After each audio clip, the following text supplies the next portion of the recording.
Olá, sejam todos bem-vindos a mais um episódio do podcast Na Base Delas. Eu estou aqui com a Paula e a Paula vai apresentar nossa grande convidada de hoje. Oi, pessoal, mais um episódio Na Base Delas. Hoje a nossa convidada é a mulher mais polêmica aos domingos na Avenida Paulista.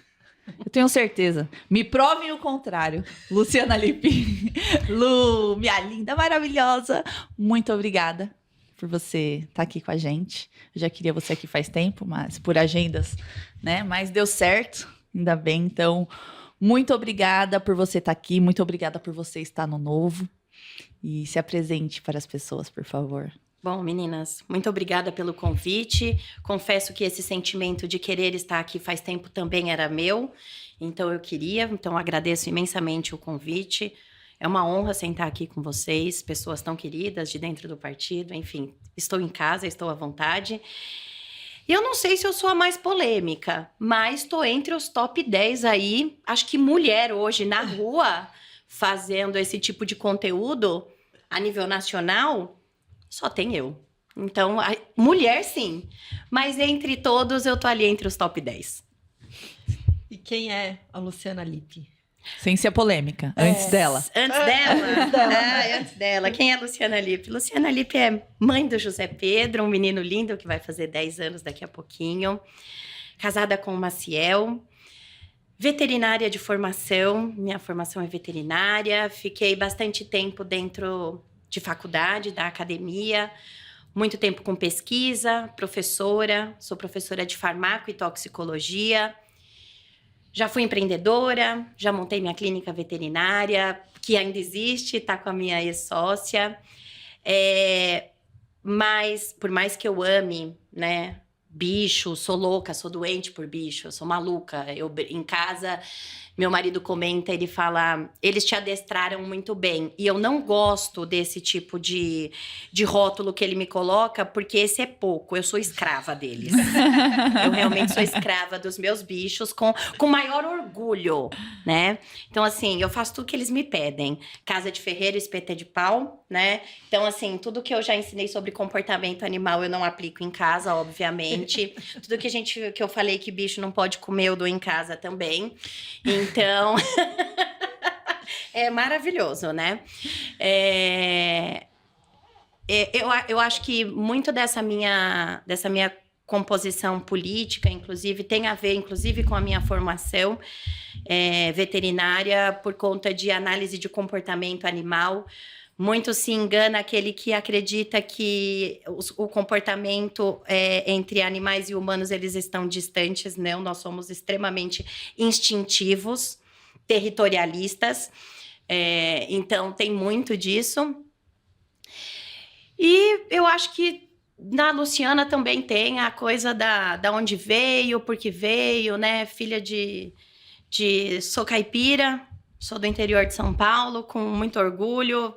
Me orgulho de dizer que eu sou caipira e de ter toda a formação que meus pais me deram e que foi muito fácil, por exemplo, vir para o Partido Novo, porque foi o que eu aprendi em casa, tá? Então, é isso que, tirando a parte política, essa é a Luciana. Qual foi a virada de chave da veterinária, professora, virar uma política? A virada de chave, ela não foi exatamente um momento específico de largar a vida veterinária para adentrar a política. Não, eu já estava distante da veterinária, né? Mas eu acho que a minha virada de chave, que não foi exatamente quando eu adentrei um partido, mas a minha virada de chave mesmo para entender que nós, como indivíduos, temos que fazer a diferença, temos que, como o Dávila, que estava aqui, o entrevistado agora há pouco, Luiz Felipe Dávila, falou, é do coração. E eu acho que a minha virada de chave mesmo, e que sempre fui uma pessoa indignada com tudo que se apresenta, foi o nascimento do meu filho. Eu acho que a minha virada de chave foi ali. Embora ali eu não tenha percebido, né? Tomada de funções, fraldas, mamadeiras. É um período conturbado da vida. Mas eu acredito, eu me vejo dessa forma. A minha virada de chave para querer um futuro melhor, um país melhor e que meu filho se orgulhe, foi realmente a vinda dele. Ô, Luiz, você é uma pessoa super convicta, né? De onde vêm essas convicções? Desde criança, família? Conta pra gente. Desde criança, família. Eu acho que isso tem muito da minha criação. Eu sou muito parecida com meu pai. Meu pai faleceu, eu tinha 19 anos, né? Foi embora muito cedo. Mas meu pai era uma pessoa extremamente politizada. Nunca foi da área política, mas muito politizado. Então, por exemplo, J.R. Guzzo, né? Que faleceu, inclusive, esse ano. As colunas do J.R. no Estadão, enfim, de quando ele ainda escrevia. Ele escreveu durante muito tempo, né, para o Estadão. Eu me lembro de ter 6 anos de idade, 7 anos de idade. Meu pai percebeu que eu gostava dessa pauta política. Ele pegava o caderno de política e lia para mim. Então, eu já escuto o J.R. Guzzo. Muito bom. E eu acho que vem daí, principalmente a questão de convicção. Está muito mais relacionado às convicções que eu aprendi em casa, com base... A minha mãe estruturando toda a base dentro de casa e o meu pai colocando os assuntos importantes de fora para dentro. Então, teve muito isso. A mãe com a chefia da casa e o pai trazendo realmente principalmente essa condição de o que você faz aqui impacta na vida do outro ali. Eu aprendi isso dentro de casa, bem cedo. Caramba, é muito legal, né? Ver os pais que colocam política dentro de casa muito cedo aqui, ó. Outro exemplo. Outro exemplo. E eu também tive a política desde criança. Minha família discutia política na minha frente, nos almoços. Eu fui aquela criança que nunca fui privada de assuntos de adulto, sabe? Então, acho que a gente ganha, né, muito essa convicção das coisas. Eu também nunca fui privada de assuntos adultos, até porque sempre me interessei mais, né? Então, meus pais permitiam esse tipo de situação. Eu vou falar uma frase que meu pai, ele fala... É engraçado, né? Que as coisas fazem sentido depois que você já tá, então, na trajetória. E lá atrás, não fazia tanto sentido, né? Mas meu pai me via como uma pessoa pública, política. Mas a frase que traduzia isso, né? Ele falava assim, para as outras pessoas. A Luciana entra na conversa dela de boba. Ela só tem a carinha, o jeitinho de andar e o sotaque caipira. Vai na onda dela. Então, acho que ele já via isso. E eu estava sempre ali, no meio de assuntos de adulto. Nunca fui poupada de nada. Exato. Nós moramos muito tempo em Adamantina, né? Minha terra. E nós éramos só nós 4 lá, eu não tinha família em Adamantina. Então, a unidade familiar, pai, mãe e irmão, sempre foi o nosso eixo, né? A nossa base principal. Porque a gente não tinha parente, então... Amigos, né? Que amigos... Eu tenho uma questão de amizade, porque como a gente sempre ficou muito distante da família... E não vou dizer que não fez falta, óbvio que em alguns momentos, né? Mas a base de amizade, eu aprendi também em casa que um amigo, aquele que a gente escolhe, às vezes vale muito mais do que um parente, né? Em diversas circunstâncias, principalmente nos perrengues. Porque a nossa unidade familiar, meu pai, minha mãe, eu e meu irmão... Vivemos anos numa cidade distante, a Adamantina está a 600 km daqui, de São Paulo. A maior parte da minha família é de Ibitinga, Ribeirão Preto e São Paulo. Então, assim, o parente mais próximo eram 300 quilômetros para a gente acessar. Então, tudo com muita dificuldade. Então, essa solidez familiar veio disso, de uma dificuldade, né? De um distanciamento por localização. Mesmo. Ô Lu, e você é uma louca, apaixonada pela bandeira do Brasil? Eu sou, gente. Conta pra gente. Ai, meu Deus do céu. Onde tem? A gente vai voltar um pouquinho na história, né? Porque o verde e amarelo, pra mim, nunca foi sobre modismo. Embora hoje... Aqui eu não estou fazendo juízo de valor com quem acha bonito porque as cores combinam, ou acha bonito porque agora a direita... Não é por causa da sua paleta de cores. Não está. Nem tá na minha paleta, tá? O laranja. Olha aqui, ó. Aqui, ó. O laranja tá na minha paleta, eu abuso dela. Foi outra coisa que eu aprendi em casa. Sobre patriotismo. E, de novo, vem a figura do meu pai. Em 98, foi, embora o patriotismo, essa condição de educação cívica, eu não tive na escola, mas eu tive em casa. Né? E meu pai sempre foi um crítico ferrenho do porquê educação cívica saiu da escola, da grade escolar, né? Que, inclusive, ele colocava, na minha época, a escola pública era ótima. Por quê? Porque tinha educação cívica. Tudo ele baseava nisso. A escola pública era ótima. Eu não sei se o professor de matemática dele era bom, mas o de educação cívica, com certeza, a professora era maravilhosa, né? Então... E aí ele criticava sobre, e você tem sociologia. Realmente, tiraram a educação cívica e colocaram sociologia, enfim... parênteses para isso. Mas em 98 foi a primeira vez que eu tive a oportunidade, dado pelo meu pai e pela minha mãe, né, de fazer uma viagem para o exterior. Foi a primeira vez que eu fui aos Estados Unidos. E nós fomos, a família, nós 4, né?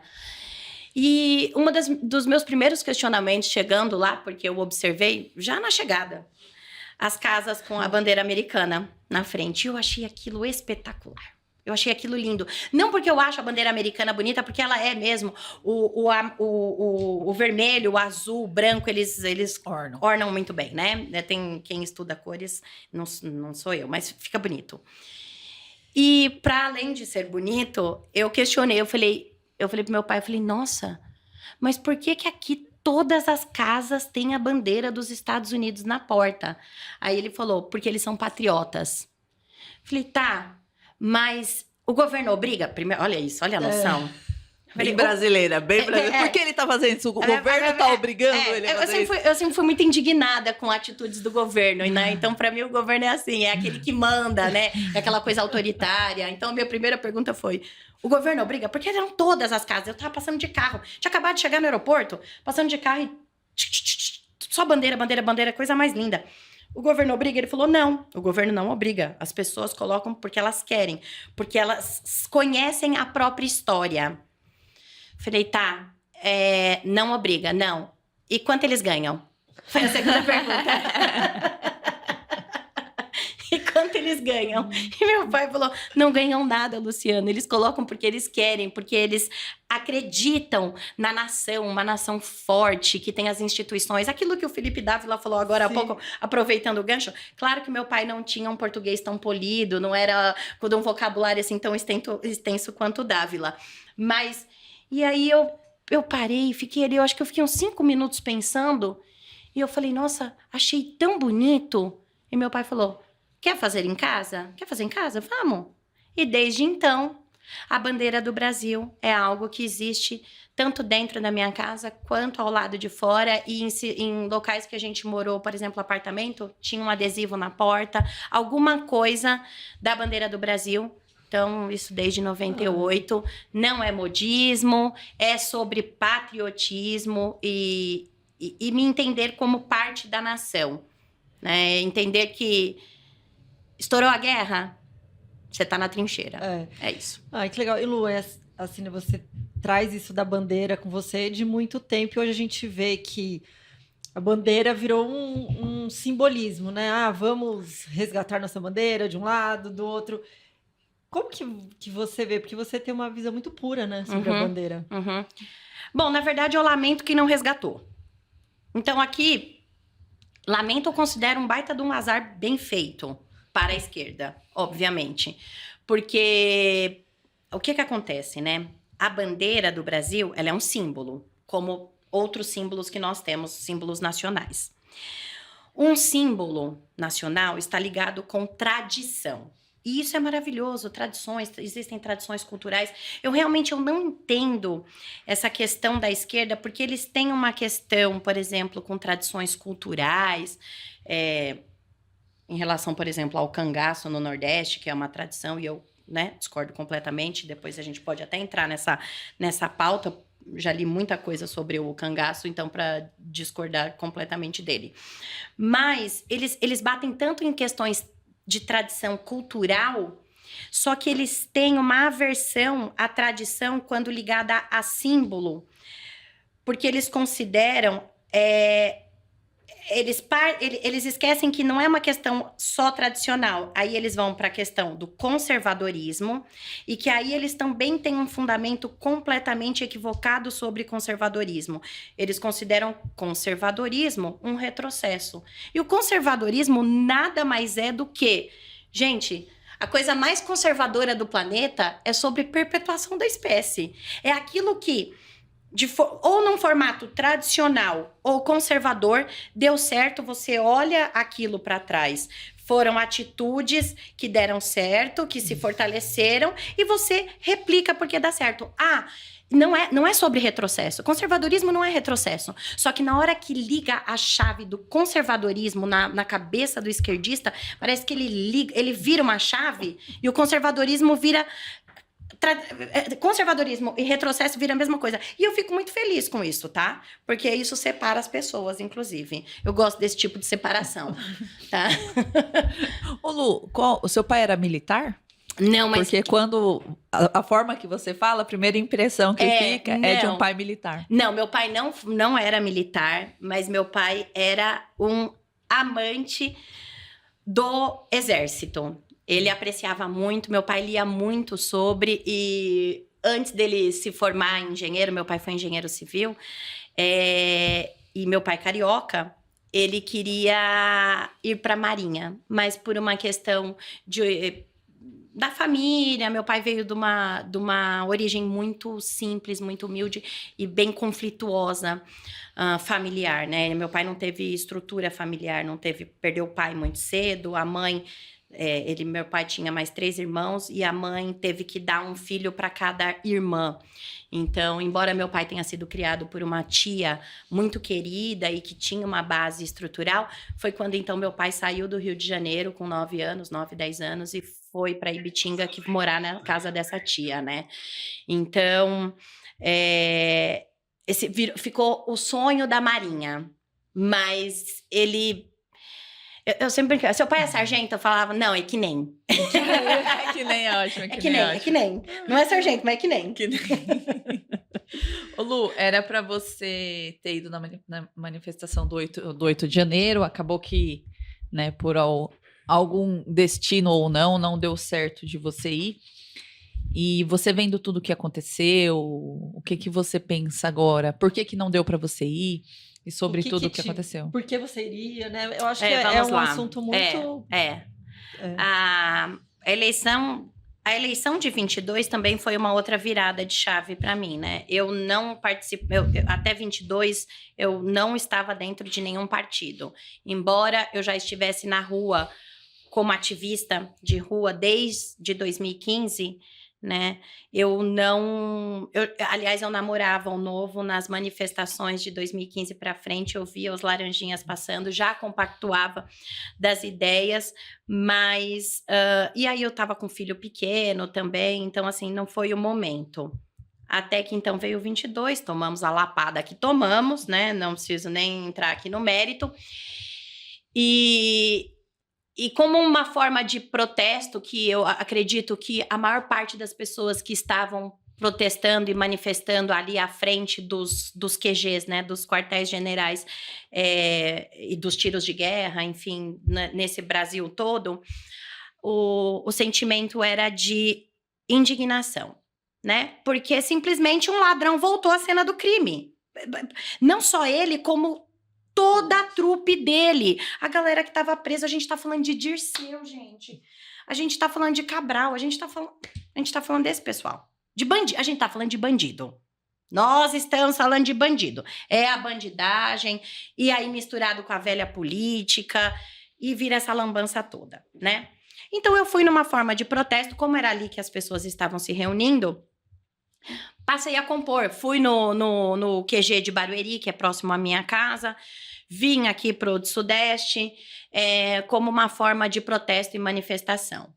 Aí começou a história de vamos para Brasília. Eu me juntei com o pessoal do QG de Barueri e tinha já o ônibus certo, lista de ônibus, eu estava numa das listas, eu ia com o pessoal do QG de Barueri. Quando teve aquela situação do governador né, do Distrito Federal, que fechou as estradas, lembra? Começou. Então, aí eu só não fui porque o ônibus foi cancelado. O Ibanez estava lá, ele fechou, né? Ele bloqueou os acessos em Brasília. Então, quem tinha entrado 2 dias antes do 8 de janeiro, foi isso. No dia 6, começaram os bloqueios nas rodovias. Então, quem entrou até dia 6, entrou. Quem não entrou, não entrou. Não entrou dia 7, nem entrou dia 8. Então, e eu ia no ônibus do dia 7. Foi cancelado, né? Aí me perguntam, será que você estaria presa? Poderia. Do mesmo jeito que outras pessoas que nem entraram, que não invadiram nenhum dos poderes das casas lá, das instituições, foram presas. Mas as pessoas que foram presas foram aquelas, vamos lembrar, as prisões, né? A polícia foi para o acampamento no dia seguinte. Não foi no dia 8. Eles dormiram e acordaram com os ônibus da Polícia Federal no dia 9. Então, quem que foi levado? As pessoas que estavam acampadas. Eu já estava com reserva em hotel. Então, a chance de eu estar ali seria menor, mas poderia estar. Poderia, antes de ir embora, não sei qual que seria a logística dos ônibus para ir embora, passar ali no QG, sei lá, tomar um café com o pessoal, não sei. Do mesmo jeito que eu ia nos QGs, aqui vim no QG de São Paulo, ia no QG de Barueri, poderia ser um momento que estivesse ali, né?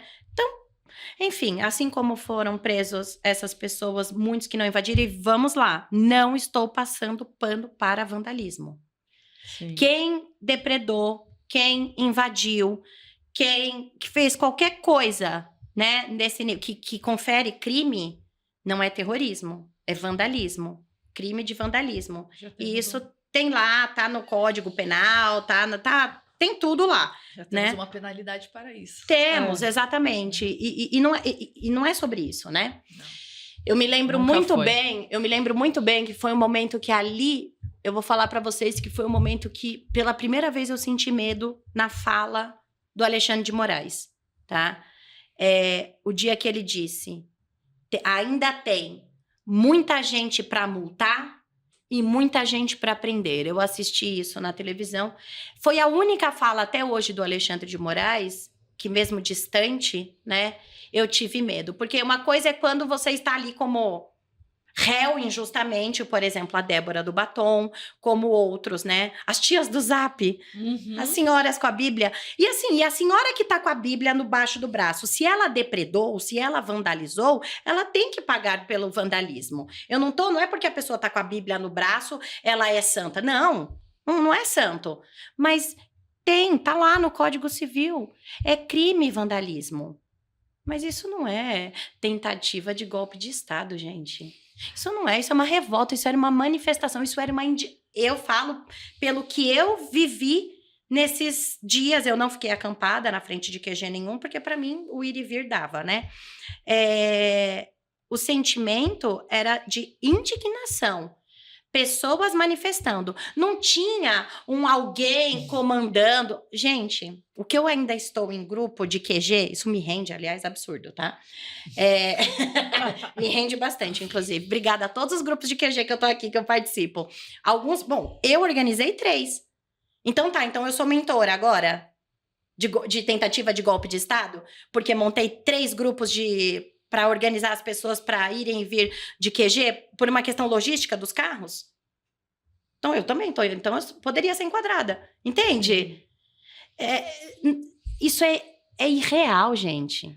Até aproveitando, Luli, como o Brasil tratou isso de uma forma assim, as pessoas que não são tão politizadas, que não acompanham, que caíram nessa narrativa de golpe, como que você sente, né, esse tratamento que o próprio Brasil deu para isso? Porque sai do nosso grupinho ali da bolha da política, que a gente sabe, muita gente acha que foi uma tentativa de golpe aquilo. Com certeza. Bom, eu faço essas enquetes na rua, né? É exatamente isso que eu vejo. A narrativa foi muito bem construída. O que a gente teve?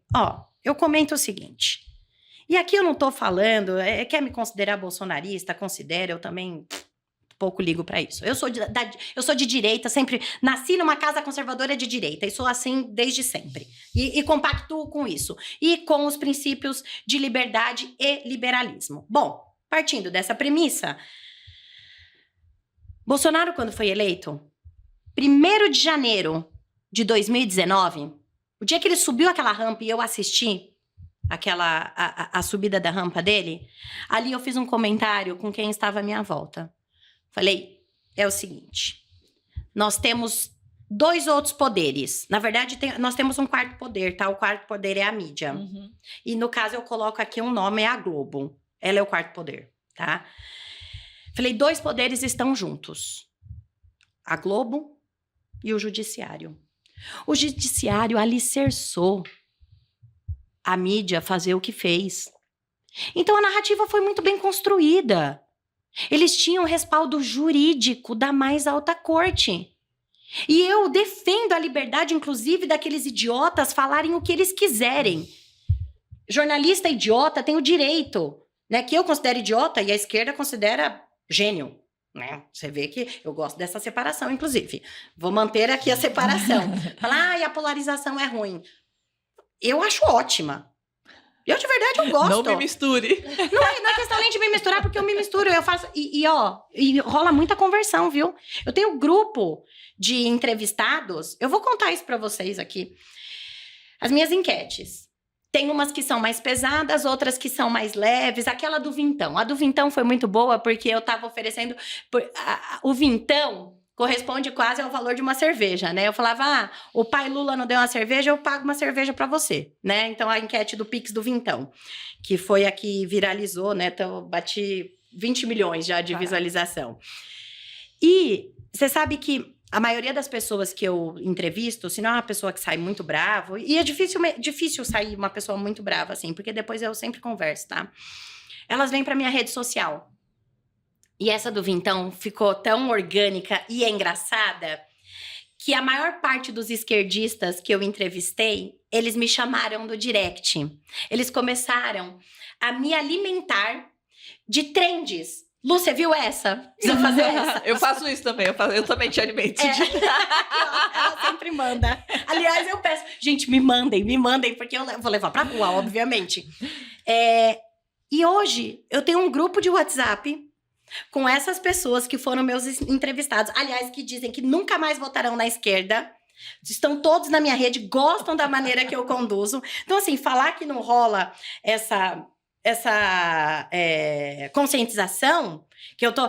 Porque eu entendo que tem gente que tem um perfil bem parecido, que tá ali para engajamento. Claro que, engajamento é super legal.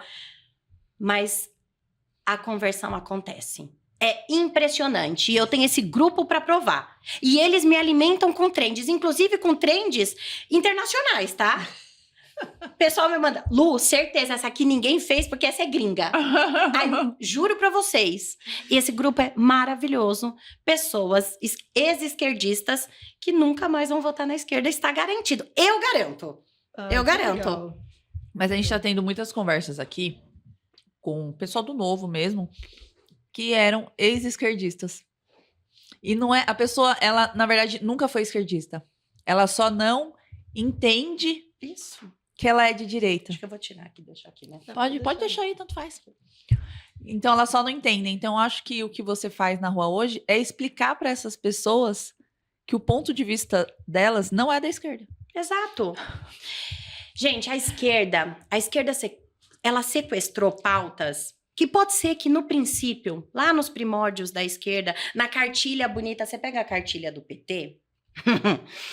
Tem coisas muito interessantes ali, tá, gente? É que eles não aplicam, né?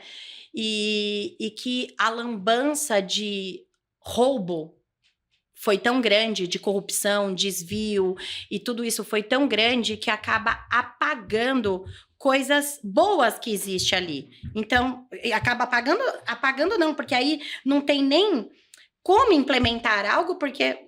O dinheiro foi roubado. E sem dinheiro você não implementa. Você não faz uma política pública, né? Então, eles sequestraram pautas como, por exemplo, LGBT, negro, cota. que eu sou contra todo e qualquer tipo de cota, tá? A não ser cota social. Eu acredito em cota social que não existe. Por quê? Porque a esquerda, ela precisa rotular. Então, ela faz pequenos nichos. É aquilo, tá na arte da guerra, gente. Ei, foi escrita... Tem 2000 anos aí? Pode ser gelada. Tá na arte da guerra. Você separa para conquistar. É isso que a esquerda trabalha. E eles sequestraram pautas que são sensíveis, que eu falo que são as pautas bonitas, e que ninguém mais como... Não é nem a direita política faz. Sabe quem eu vejo fazer? O empreendedor. O tal cidadão de bem, eu vou te contar o que o tal cidadão de bem faz.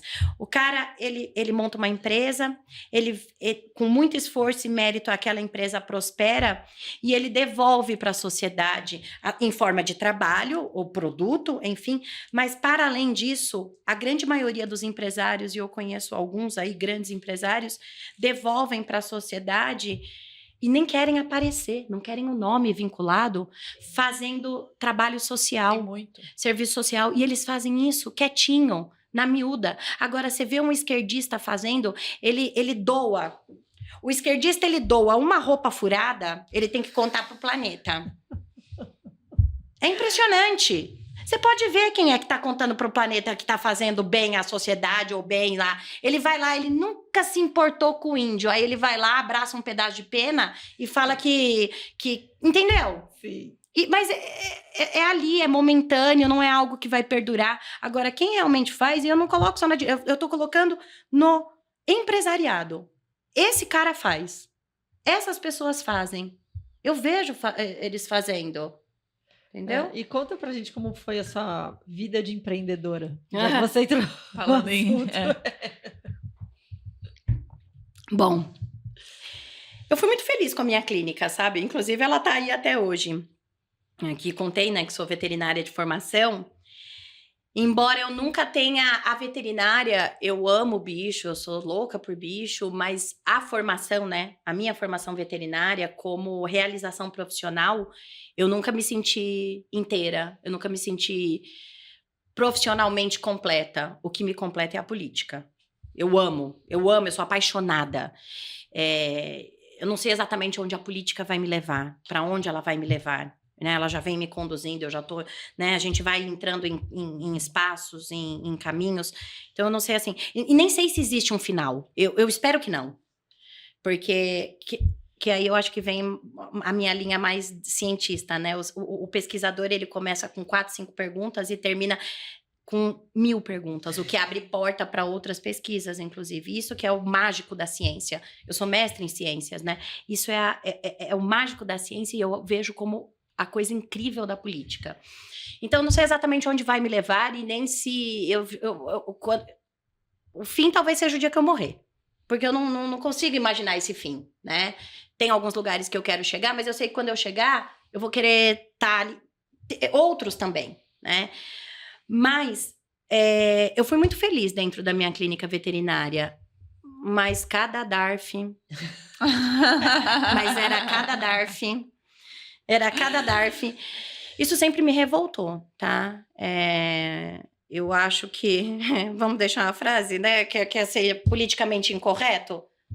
Sonegador de imposto no Brasil é herói, gente. Desculpa, o Brasil faz de tudo para você quebrar. É para você não empreender. O Brasil coloca não só questões burocráticas, como uma carga tributária extremamente pesada, o custo Brasil, que faz de tudo para você desistir. É que o brasileiro, ele tem uma perseverança e uma vontade de ter o seu próprio negócio que não é racional.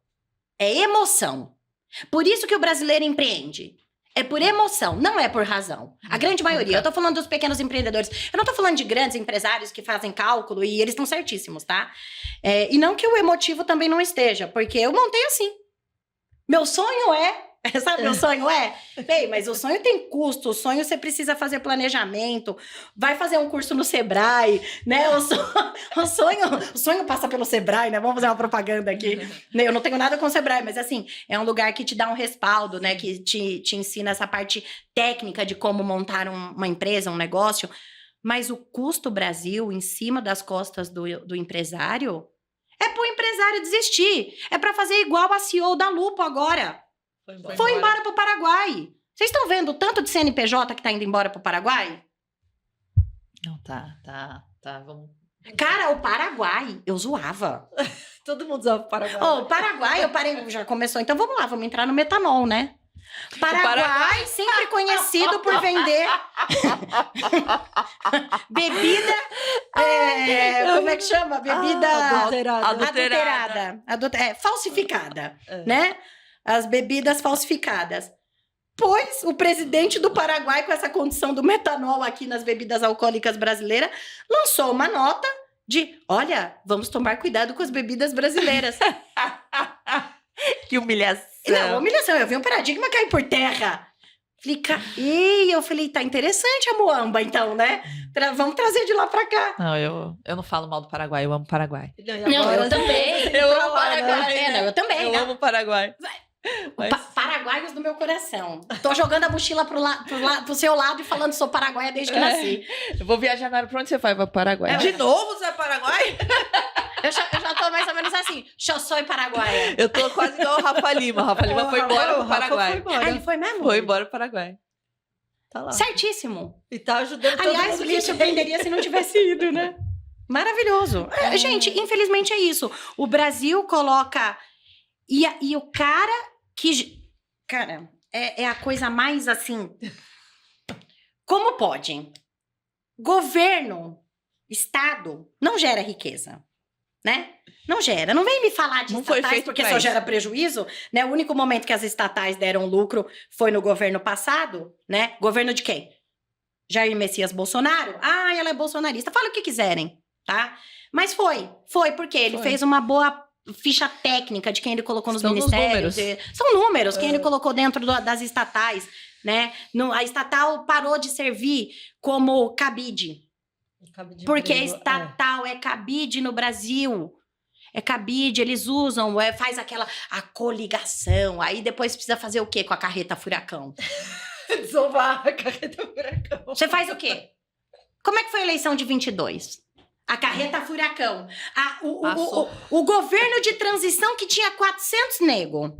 400 nego que, não tinha 50 cabeça pensante ali. Não tinha. Porque a gente tá falando do lixo da esquerda, né? E por que eu volto nessa história de quem tá ao lado do Lula? Vamos lembrar.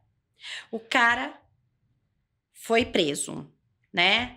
Não foi preso por um suposto fictício golpe de Estado, tentativa. Golpe de Estado sem arma, sem exército, sem a pessoa estar no poder, inclusive.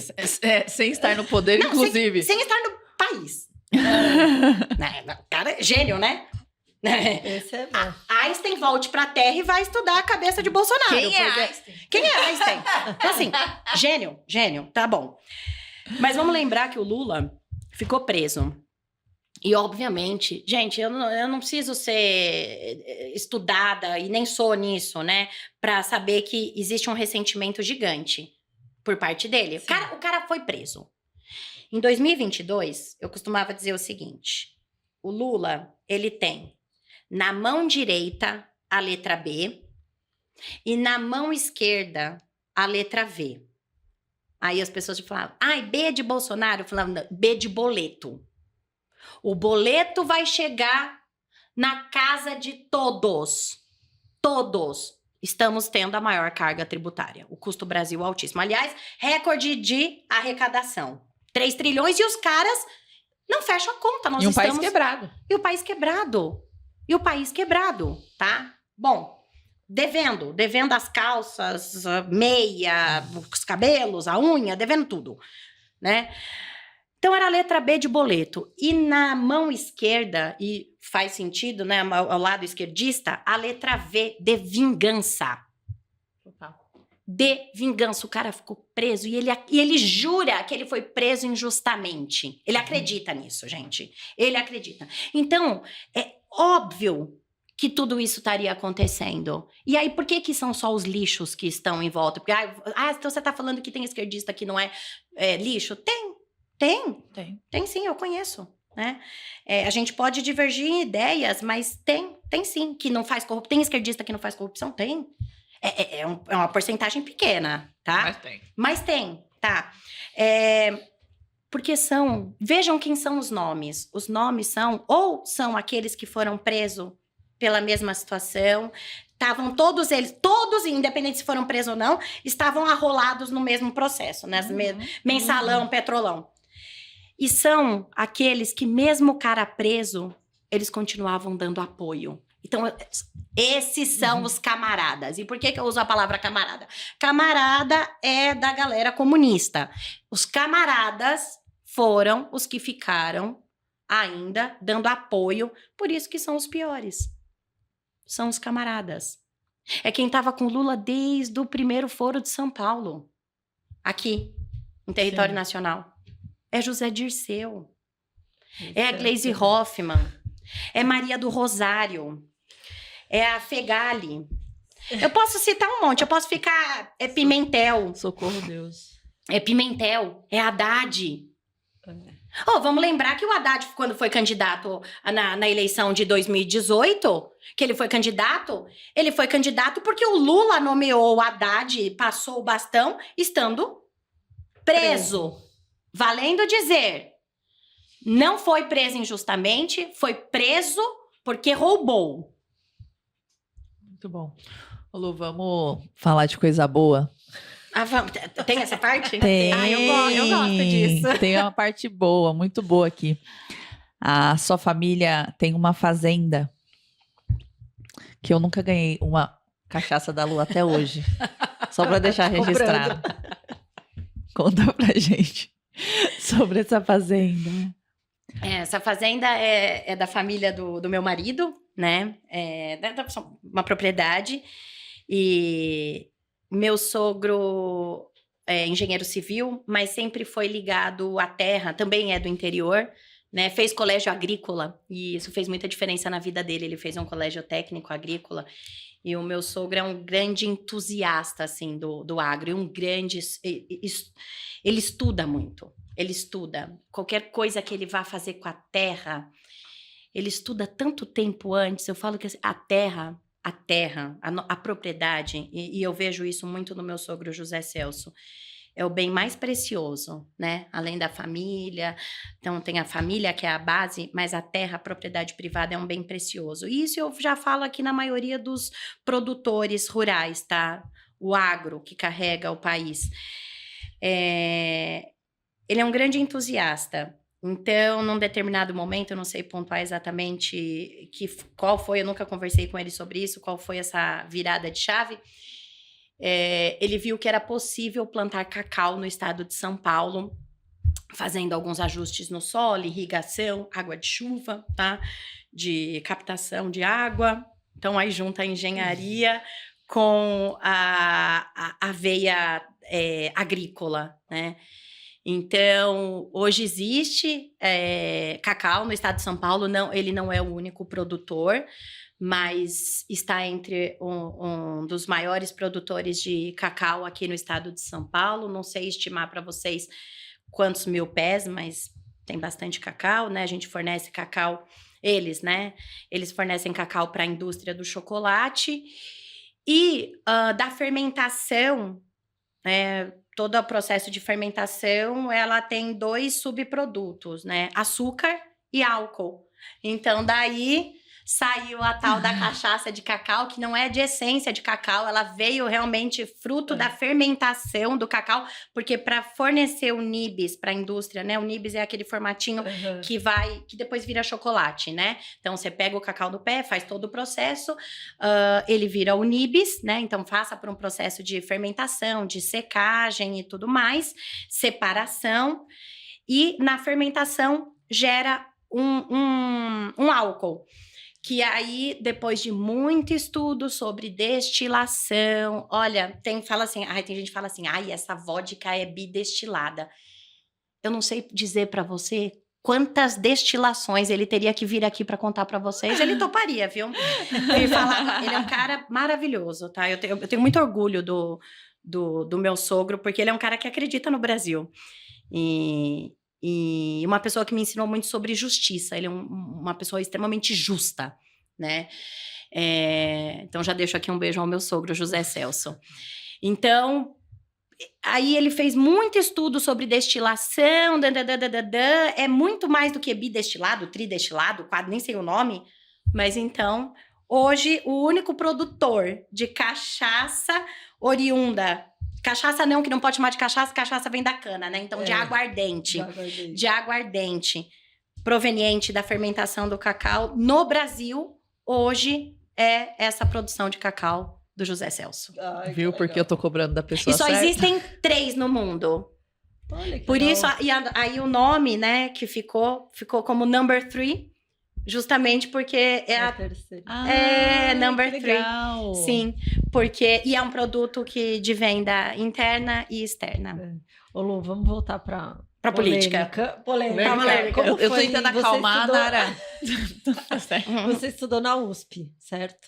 Eu fiz Como minha era? iniciação... Desde criança de direita, estuda na USP. Não, mas Era- era outro tempo, É. né? Era diferente. Eu não fiz a graduação na USP. Eu fiz minha iniciação. Eu coloquei o pé pela primeira vez, né? Tirando os cursos que eu já fazia lá, mas como, então, aluna de iniciação científica, quando eu comecei a ter disciplina de farmacologia na minha graduação, que foi no 2º ano da faculdade. Então, eu fiz minha iniciação científica. Da iniciação, eu já prestei a prova do mestrado e aí passei. Na verdade, eu passei na prova do mestrado antes de me formar. Ai, que legal. Porque a banca, eu defendi o meu projeto de mestrado em outubro e eu me formei em dezembro. Mas foi uma questão só de calendário. Uhum. Então, eu brincava essa história, falava, nossa, passei, mas não tem QI a mais, não é longe de Felipe Dávila, assim, meu QI tá... Ele é gênio, eu sou esforçada. Embora ele seja extremamente esforçado, mas gênio. Aqueles números que ele traz de parte histórica, É surreal. Então, tem que ter uma nomes... Por isso que escreveu esse monte de livro. Eu não escrevi nenhum, gente, né? Enfim. Mas era outro período. Mas eu tenho uma história muito interessante sobre esse período. Eu tava lá na VET. A veterinária, na questão localização da veterinária, ela é lá no Portão 3, ela é muro, ela é quase do lado de fora da USP, né? Eu brincava que eu falava, se pegar fogo lá pra cima, pegar fogo lá na farmácia, na Fefeleche, bom, na Poli, então, que era no Portão 2, a gente não saberia depois de 2 dias, né? Eu falei, a gente não fica sabendo de nada, porque era ali na Corifeu, né? Uhum. O Portão 3 é da Corifeu, né? Ali, Rio Pequeno, vem do Butantã, né? Então, ali é a entrada da VET. Então, muito do que acontecia lá pra dentro, não sabia. Eu não ia muito, porque, como eu comentei, eu fiz minha iniciação, meu mestrado, meu doutorado, ou seja, minha pós. Eu não ia nas festas da graduação. Eu ficava nas festas do pessoal da VET mesmo, mas da pós, né? Quem tava ali na pós-graduação. Então, também não frequentava esses ambientes de DAs e CAs, embora o corredor da graduação da VET, a salinha do DA-CA, né, de diretório acadêmico e centro acadêmico, já era aquele caos, aquela zona, aquela porquice. Porque é uma porquice. É sujo. É sujo. É porquice sujo, de sujo. É sujo, Sim. fede, tem maconha pra tudo quanto é lado. Então, assim, é sobre isso, né? E isso sempre foi. Mas eu tinha uma amiga que também era de Adamantina, é de família de Adamantina, ela fez a graduação. Ela fez letras, a Lilian. Beijo, Lilian. Hoje há anos mora na Itália. Ela fez letras na Fefeleche. Ai. E de uma família super tradicional, no interior, né? Enfim, mas a Lilian sempre foi mais cool, assim, né? Embora com princípios bem fundamentados. E aí, às vezes, eu ia almoçar na Fefeleche com ela. Às vezes, enfim, eu tava no mestrado nessa época. Ou na iniciação, não lembro. E às vezes eu subia lá na Fefeleche pra almoçar com a Lilian. Aí, numa das vezes de eu almoçando lá com ela, passou 2 pessoas, acredito que era um casal, e de costas eu não sabia definir o que era o quê, né? Quem que era quem? Não que isso seja importante, mas eu fiz o comentário. E aí vem aquela veia, eu falo, gente, que a menina recém-saída do interior, eu falo alto. Então, assim, não só por ser, não por uma questão do interior, mas minha família, reunião de família, parece feira ou briga. É impressionante. Eu sou a que falo mais baixo, tá? Você acredita uma coisa dessa? Pois é, eu sou uma das que falo mais baixo. Viu? Olha lá, o povo ri, inclusive. E eu fiz o comentário, eu falei, Lilian, desse jeito. Eu lembro dessa frase até hoje. Lilian do céu, de costa, não sei quem que é quem. O que é homem, o que é mulher aí? Desse jeito. Aí ela falou, fica quieta. Ai, Lilian, eu só tô comentando. Bom, enfim, passou. Depois, né, sei lá, algumas semanas depois, liguei, mandei mensagem, eu liguei pra ela, na época não era WhatsApp, não era nada disso, né, eu acho que não era nem ICQ, sei lá o que era. Eu liguei, Li, vou subir aí pra gente almoçar. Ai, amiga, não, vem não, eu desço aí na Vete. Eu desço aí na Vete. Falei, Lilian, não tem cabimento. Por que você vai descer aqui? E eu tinha carro na época, a Lilian não. Falei, Lilian, você vai descer nesse sol, a pé. Falei, depois eu te levo, né? Mas, ai, amiga, melhor não. Depois daquele comentário, eu assim, comentário? Pô, de vez em nunca eu aparecia ali, que comentário. E detalhe, quando ela rolezinhos em São Paulo com a turma dela, era uma galera do teatro. Gente do céu, depois que eu descobri que todos me odiavam. De comentários. Por que será? Mas assim, não é porque não tinha essa coisa direita, esquerda separada, mas eram dos meus comentários genuínos mesmo, sabe? Uhum. E achar que. E enfim, aí eu falo assim, eu sinto muito porque alguém se ofendeu. Não, a ofensa diz mais respeito sobre a pessoa, não sobre, enfim, vai pro psicólogo, enfim, toma remédio. Resolve do seu jeito aí, né? Eu não posso ser mal educada, e eu sei que mal educada eu não sou, em nenhum momento. Porque isso eu tive base na família. Mas enfim, daquele em diante, eu não subi mais na Fefeleche, porque parece que o meu comentário foi ouvido e não gostaram, e a Lilian também ficou em maus lençóis, mas ela sempre foi muito diplomática, inclusive, de uma diplomacia em pessoa, aquela mulher, e ela tirou de letra, mas eu acho que eu não tiraria, então era melhor não frequentar. E isso que nós estamos falando de um tempo, isso era, quer ver? Isso eu acho que era 2005. Gente, eu tô falando de 20 anos atrás. Caraca. Acabei de entregar a idade também, o quanto eu tenho de formada, né? Fica tranquila que eu Mas a nessa época aí. É que a dermatologista é boa. Beijo, doutora Fernanda. Ô, Lu, em 2020, ano passado, 24, eu perdendo as contas já. Em 24, você foi candidata. Foi 24? Foi ano passado a eleição? Foi ano passado. Foi. E como que foi esse... Gostar de política, você já gostava, Sim. Mas de você gostar da política a se candidatar tem uma aceitação, ainda mais você mulher, e a gente vê, né, falamos com o Felipe Dávila, e a gente entende, né, o quanto é difícil toda essa decisão. Como que foi pra você? Eu vou começar pelo fim. Bora. Não vou começar pelo começo, né? Eu descobri que eu amo campanha. Que eu, assim, eu faço outras... quando eu falo, eu não sei fazer outra coisa, não, eu sei. Mas eu amo campanha política. Amo fazer campanha. Gente, e campanha, não só campanha política, campanha para vender esse queijo. Entendeu? Porque é venda. Campanha é venda. Só que é uma venda com um nível de desafio. Então, eu já tô começando do fim, mas eu vou chegar até toda a parte de estrutura familiar, tá?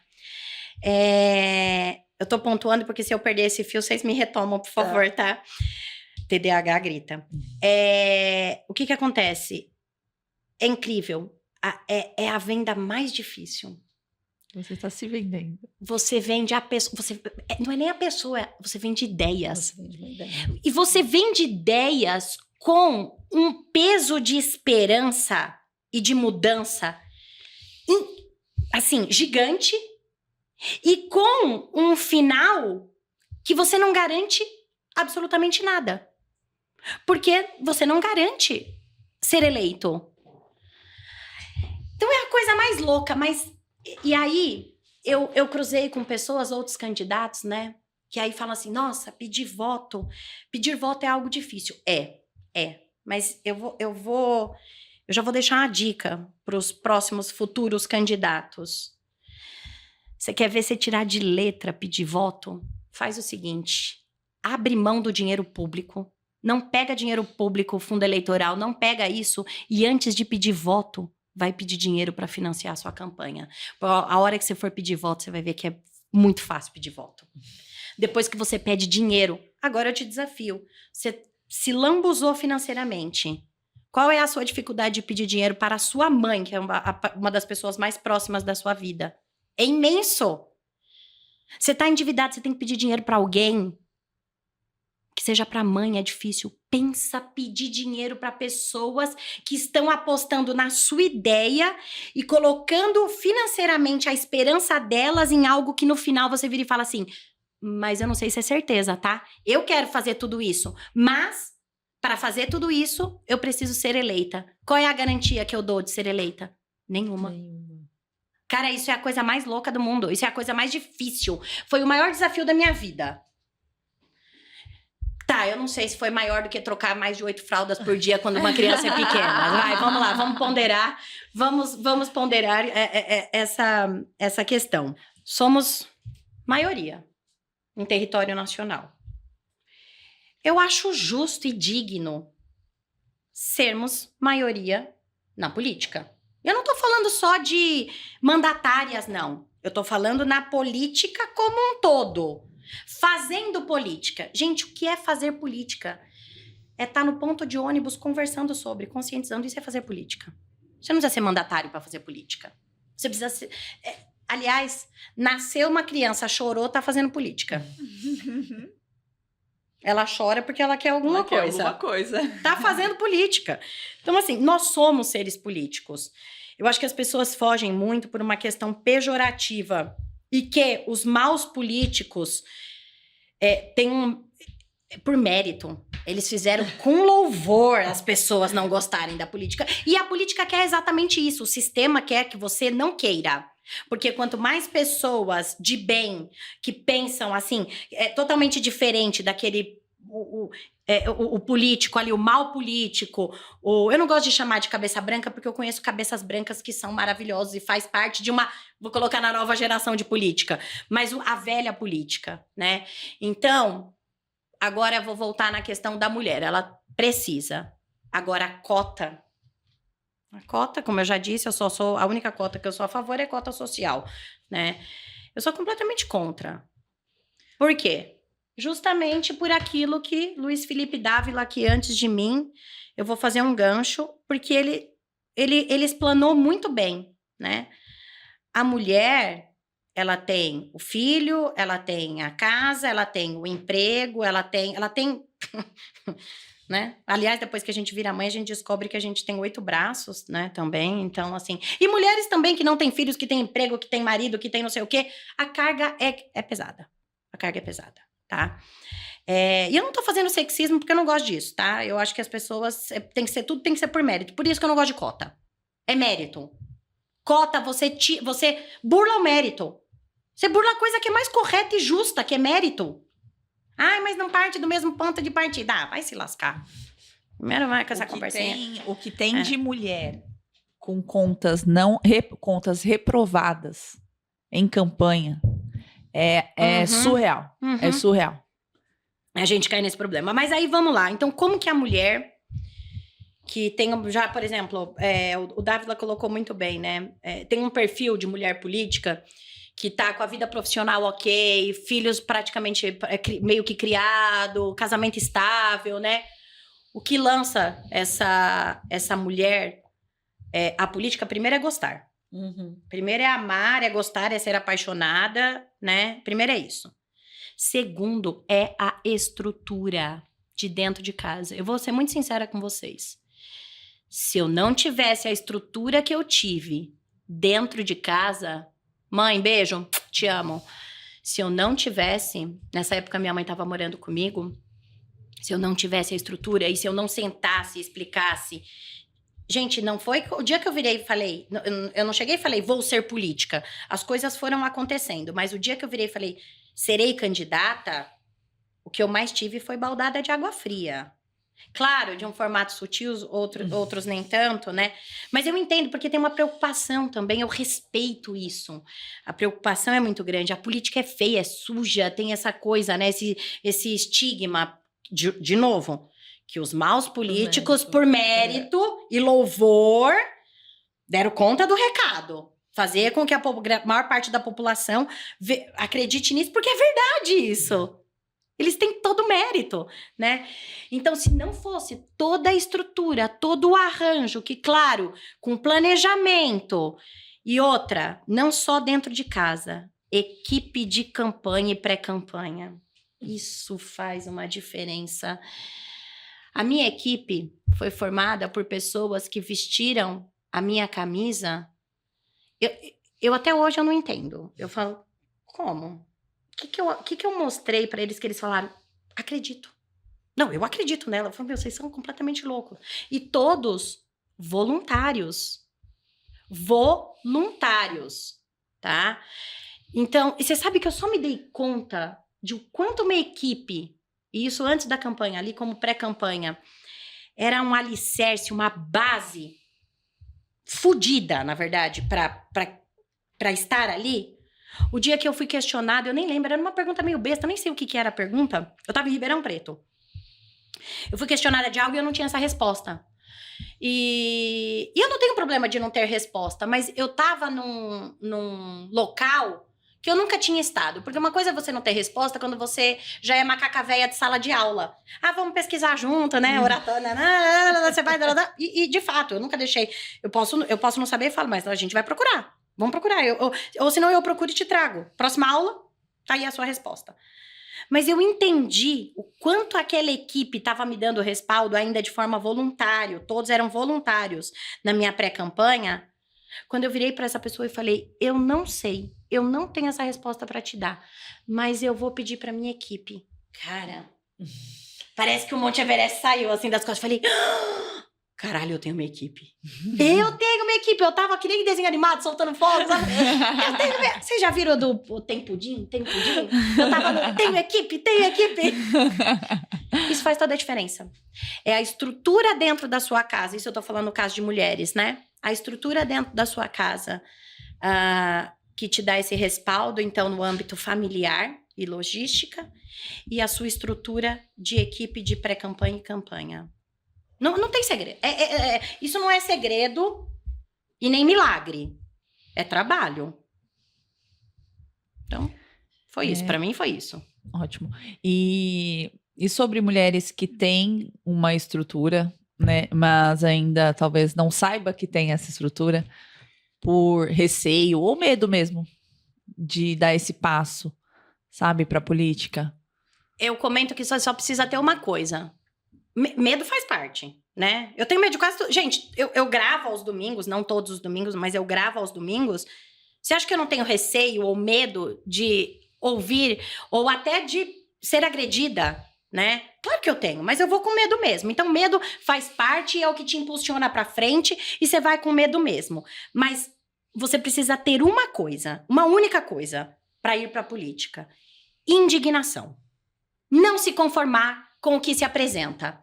E eu vou falar pra vocês, pode ser que o que se apresente pode ser até bom, que não é o caso agora, né? Mas pode ser até bom. Aí você fala assim, mas eu não faria assim. Ah, então, mas você? Vá! Ué, se você não faria assim, então vai. Vai você, porque ficar nessa conversa, ah, mas se fosse eu, aí plantei um pé de si, não nasceu nada. Não, o pé de si não dá nada. Não dá nada. Né? Então, vai, faça. Então, aí eu já convido para ser candidata. Gente, você não vai ser candidata? Dá suporte para alguém que vai. Vai para equipe, de forma voluntária. Muito importante aqui. Muito bom. Ô Lu, a gente tá partindo quase pro fim aqui da nossa conversa. Já estamos 1 hora conversando. Rápido, né? Fala, né? Aqui a gente...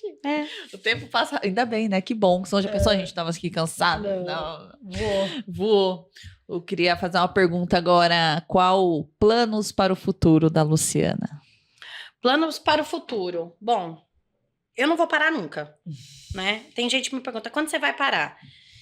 Tinha um tempo que eu falava, o dia que eu for eleita. Não, mas aí é parar o quê? Vou parar o quê? Não vou parar nada. Não vai parar nada. Aí que vai, né? Vai Então, começar. assim, planos para o futuro. Futuro próximo, tô pré-candidata para estadual. Tô aí, né? Venho candidata a deputada estadual. Com a mesma garra que eu fiz a campanha para vereadora em 2024. Aliás, com muito mais engajamento, rede social, né? Te dá esse tipo de visibilidade. E com toda a bagagem e aprendizado, e com a minha equipe, e com a minha estrutura em casa. Então, com algo que a gente já caminhou. Vamos ter problemas semelhantes, com certeza, que provavelmente, por já ter passado antes, vamos ultrapassar com mais facilidade ou com mais rapidez, mas outros virão. Sim. É candidatura estadual, não é municipal, é outra candidatura, mas com toda a bagagem de já ter feito, né? Agora, o futuro mesmo, é não parar. É não parar, não paro. Não paro. Eu vou parar o dia que eu morrer. Muito bom. E Lu, o que você acredita que o Brasil mais precisa nesse momento? De gente de pulso. Gente que não tem medo de falar o que sente aqui, ó. Que não tem... Você pode ter medo. Vamos de novo no medo, né? Você pode ter medo, mas você precisa se posicionar e falar. Não adianta ficar guardado. Mesmo que seja para aquele número pequeno de pessoas. Não tem problema. A Veia professora. O professor, ele fala para 2 alunos, para 1 aluno e para uma plateia de 1000 alunos, né?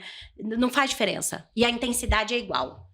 Então, eu acho que hoje o Brasil precisa de pessoas com pulso que se posicionem. A gente já tem alguns nomes que estão aí, né? Marcel Van Hatten, uma grande inspiração para mim. Luiz Felipe Dávila, gênio, comentarista, cientista político. Van Hatten, um pulso que... né? Adriana Ventura, outros políticos de outros partidos, né? O Príncipe, né? Eu adoro ele, eu acho ele fantástico. Ele é um cara que tem pulso. Tem outros, né? Eu tenho amigos em outros partidos também. Então precisa disso, um Nicolas Ferreira, né? De gente que tenha pulso. É isso que precisa. É pulso, coragem, né? Coragem. Eu acho que ultimamente tá precisando de muita coragem. Eu acho que a coragem é uma condição. Ela não é o start. O pulso é o start. Sabe por quê? A coragem... Muitas vezes tem gente que fala assim, você é corajosa. Eu falo, não, isso não é coragem. Isso é desespero. É verdade. Me falam isso na rua. Boa. Você é corajosa. Eu falo, não, é desespero. É desespero, porque eu tô vendo pra onde tá indo. A gente tem na história, a gente tem vizinhos, a gente tem Venezuela. E de novo, eu vou voltar no meu filho. É o desespero por um país melhor para o meu filho. Quando eu digo meu filho, né, é para as gerações futuras. Para os nossos filhos. Né? Eu sou egoísta de dizer pro meu filho, mas se o meu filho vai ser beneficiado, os filhos dos também vai outros ser. também. Então, o seu filho também vai. E coloque essa... Não acredite tanto em projetos, claro que são importantes, a pessoa tem que ter, o candidato tem que ter projetos, não sei o quê. Seja alinhado ideologicamente com o seu candidato que você vai dar o seu voto. Seja alinhado. Você vai falar assim, esse cara não vai abrir mão desse princípio. Eu tenho certeza disso. Ele pode não ter muita técnica. Ele pode até não ter o melhor projeto escrito agora, mas ele está alinhado comigo ideológico. E o ideológico, a gente conversa muito com o coração. Lógico que tem a parte da razão? Tem que ter. E eu falo, por isso que precisa de equipe. Mas acho que no nosso sistema eleitoral, né, que a gente vive hoje, vai um pouco além disso, né? Você tem que estar alinhado não só com o seu candidato, mas principalmente com o partido desse candidato. Porque seu voto nem sempre vai eleger o seu candidato. Exato. É o voto de legenda. É aí que eu coloco. Ou também o seu candidato. Exatamente. Hoje, não é porque eu faço parte do Partido Novo e que, quando me perguntam do Novo, gente, eu defino o Novo num formato muito, até simplista, né? O Novo é a minha grande escola. O Novo é escola. O Novo... Porque os princípios e valores, como eu comentei, eu já vim com esses de casa, né? Já nasci. Então, já vim de casa, né? Então, meu pai poderia ter fundado um partido. inclusive. Então, já veio de casa. Meu pai, eu acho que ele morreu sem saber que ele era libertário. Porque não usava essa palavra. Mas extremamente libertário. Mas muito libertário, né? Para não dizer outras coisas aí que, né, vai que alguém... Vai que o Leão dá uma olhada, né? Num CPF que já deu baixa. Então, mas o Partido Novo hoje é, de fato, aquele que representa a maior parte da população. Eu não vejo de outra forma, porque é aquele que acredita no cidadão e na responsabilidade do cidadão de forma individual. O cidadão como responsável e pelos seus atos e sobre liberdade. Se tem um partido que bate na pauta da liberdade em todos os âmbitos, seja liberdade de expressão, liberdade econômica, liberdade de ir e vir, é o Partido Novo. Nós temos lá os nossos mandatários, que hoje nós estamos com 5 no Congresso, né? Que às vezes eu olho e falo, gente, aliás, eu rezo para todos vocês, tá? Que estão ali, são 5 guerreiros. Você vê a Adriana Ventura ali no microfone, no plenário, você fala, gente, então precisa de mais gente assim. E são essas pessoas que hoje representam, que eu vejo representando a vontade do brasileiro. Porque o que o brasileiro quer? O brasileiro quer prosperar, tirando quem quer viver de auxílio, tá? Tirando o pessoal do auxílio, que acha que isso aí é o que basta e vai viver assim. Então, vamos lá. Quem quer de fato prosperar e não ficar pendurado em alguma coisa é aquela pessoa que, às vezes, ele não sabe, mas ele não aguenta mais um determinado peso. E esse peso chama-se Estado. Custo Brasil. Então, o cara só quer... Ele quer trabalhar em paz.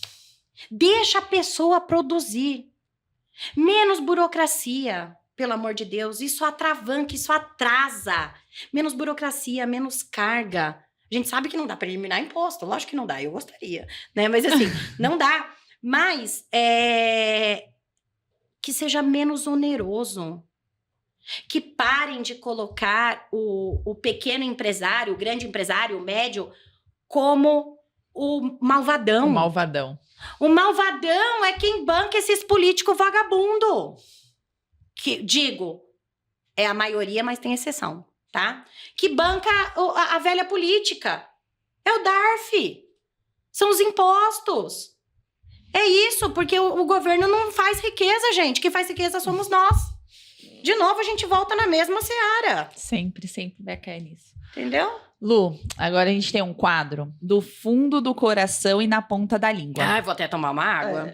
É um bate-bola. Respira. Pergunta e resposta rápida. Lu, um valor inegociável. Honra. Uma palavra que te define. Uma palavra que me define? Indignação. O que te tira do sério? Bandido. O que te acalma na hora? Meu filho. Uma mania sua que pouca gente sabe. Lascou-se. É um livro aberto, mulher. Mania? Eu não sei nem se eu tenho. Mania? Sei lá. Pergunta pro seu marido chegar em casa e você conta pra gente. Não sei, gente. Uma lembrança que sempre te emociona. Meu pai. O Brasil em uma palavra. Perseverança. A maior força do brasileiro é? A esperança. E a maior fraqueza do Brasil hoje? A ignorância. Burocracia ou imposto? O que mais dói pro empreendedor? Sério? Os dois? Ora mais um, ora mais o outro, ou geralmente os dois juntos, igualzinho. E a política para você é? Paixão. O agro é? O motor da nação. E qual o maior mito sobre o agro? Que o agro devasta. Cidade ou campo? Campo. Sua comida típica do interior favorita? Do interior, a churrasco. Uma música que te coloca pra cima? Sertanejo. Tem algum esporte que te energiza? Conversar. Muito bom. Uma pessoa que te inspira. Marcel Van Hatten. Um hábito que mudou sua vida? Um hábito que mudou minha vida? Delegar. Debate ou porta a porta? Debate. O Instagram ou a vida offline? Instagram. Bandeira na porta de casa ou no carro? Nos dois. Na cabeça. Não, na bolsa. Uma frase que te guia? Uma frase que me guia. Não parar. Um legado que você quer deixar para o Brasil? Meu filho. Ai, que bonito. Bonito, né?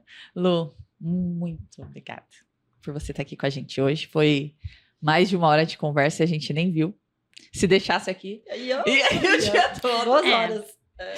Vou lembrar a frase do meu pai, né? Que de boba só tem a cara e jeitinho de andar. E você vai na conversa dela, Vai na você vê onde conversa você vai parar. É todo sobre ir na conversa. Então, muito obrigada por estar aqui com a gente.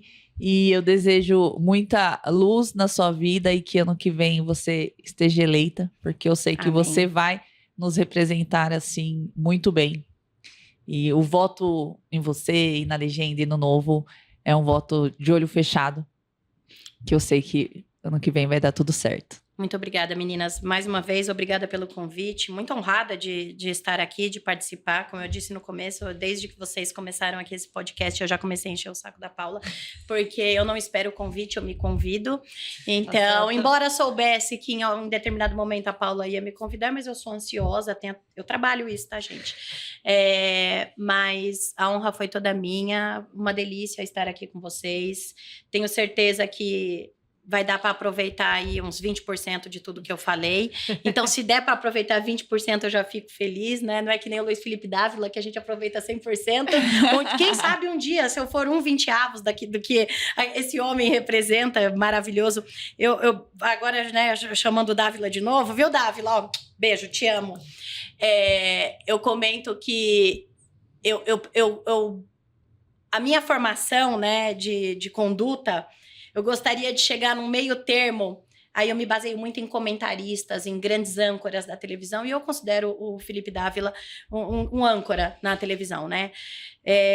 Eu tenho 2 nortes, eu tenho 2 pessoas que me guiam. Tenho mais, mas assim, falando, né, da emissora onde o Dávila está, que é o Luiz Felipe Dávila e o Emílio Surita. São bem distintos, né? E eu já comentei isso com o Dávila, eu falei, o dia que eu vou me sentir assim, eu vou falar, nossa, tô fazendo um papel de comentários como comentarista, o dia que eu achar o ponto de convergência e ter metade de Luiz Felipe Dávila e metade de Emílio Surita num único comentário. Pode ser breve, de 1 minuto, mas se juntar esses 2, cara, eu acho assim a junção mais linda do planeta. Então, mais uma vez, obrigada a vocês e obrigada a esses âncoras que me guiam. Obrigada, né, pela participação e deixa seu Instagram pro pessoal te seguir. Vamos lá. Olha lá. Ó, gente, aliás, estou chegando nos 100 mil seguidores. Muito bom. Estamos aí com 84, 85 mil. Eu preciso passar de ano. Para fechar o ano, eu preciso chegar no 100k. Então, você que ainda não está na minha rede, vendo os vídeos, @Lulippi, LULIPPI. Pode vir, vem pra rede que você vai gostar, eu tenho certeza. Não gostou? Escreve no direct, mas vem com fundamento, porque a base é boa, viu? E o debate é garantido. Vem. Gostou? Segue pra ver se você não gostou mesmo. Pois é. Vai lá ver. Vai ver se é só de ar-condicionado e de podcast que ela vive. Não é, não. É lá da Paulista, levando são assuntos polêmicos, né? Que eu coloco, mas muito além de que assuntos polêmicos, engajamento na rede, porque dá um engajamento, os cortes, né? Os cortes ficam muito bons. Eu tenho uma equipe de edição muito boa também. Beijo, Luiz. É a conscientização. É o corpo a corpo na rua. Isso faz diferença. É um trabalho de formiguinha. A rede amplifica. Então, se você ainda não tá, vem pra rede, porque Às vezes você fala assim, eu vou naquele... almoço na casa da minha tia. Aí eu já voltei aqui, né? Almoço na casa da minha tia. Meu primo esquerdista lá, defende MST, não sei o quê. Não gosto. Porque a política não se conversa. Não, tem que conversar. Às vezes é você que não tem ali um fundamento ou quer fugir de alguns assuntos, né? Que considera... Cara, eu brinco com o seguinte... Eu traduzo o politiquês e o juridiquês para o português claro. Assiste um vídeo meu e vai debater com seu primo esquerdista. Eu garanto que você leva essa. Muito bom, Lu. Obrigada, Lu. Amei. Pessoal, gostou da entrevista? Curte, comenta, compartilha.